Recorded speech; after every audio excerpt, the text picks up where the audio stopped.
ẹ̀yin Olúwa ní orúkọ Ọlọ́run alààyè ni mo ń dúpẹ́ pé a ní orí ọ̀fẹ́ mìíràn láti rí àkókò yìí tí a ó jìjọ gbàdúrà papọ̀.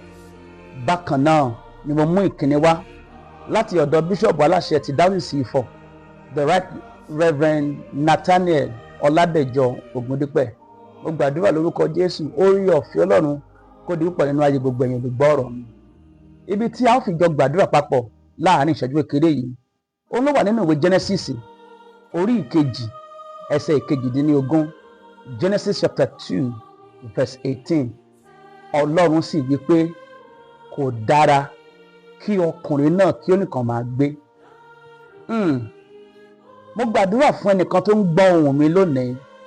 Gbogbo ohun tí kò dára nínú ìrìn àjò rẹ ní orúkọ Jésù, Ọlọ́run kó ṣe àtúnṣe ẹ̀ lónìí. Kò dára kó máa gbé ìgbé ayé ìfàsẹ́yìn. Kò dára kó máa wojú ọmọnìkejì ẹ kó tó ṣe rere. Kò dára kó máa tọrọ jẹ. Kò dára kó máa gbé nínú ìjákulẹ̀. Kò dára kó máa gbé ìgbé ayé tí ò léso. Kò dára kó máa fi àìsàn lo ìgbà ọjọ́ ayé rẹ.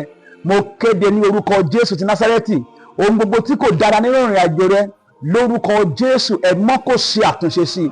Mo kéde ẹ̀ fún gbogbo ẹni tẹ́ wà nínú ìdè àìsàn ní orúkọ Jésù ti Násárẹ́tì. Ẹ̀mí àwọn wòlíì kó lé àìsàn jáde nínú àgọ́ ara rẹ. A kọ wípé bí wọ́n bá sọ yín di òmìnira, ẹ̀yin ó di òmìnira nítòótọ́ lórúkọ Jésù. Ọmọ Ọlọ́run kó sọ ọ́ di òmìnira. Jésù olùràpadà kó sọ ọ́ di òmìnira. Ẹ̀mí àìsàn kó fi ayé rẹ lẹ̀. Gbogbo ohun tí ò dá nínú ìrìn àjò rẹ, a kọ nínú ìwé wòlíì Àìsáyà orí 40 ẹsẹ̀ ìkẹrin wípé wíwọ́ la ó ṣe ní títọ́. Ohun gbogbo tó ti wọ́n nínú ìrìn àjò rẹ lónìí, Ọlọ́run kó ṣe àtúnṣe sí i. Ọkàn rẹ kó balẹ̀.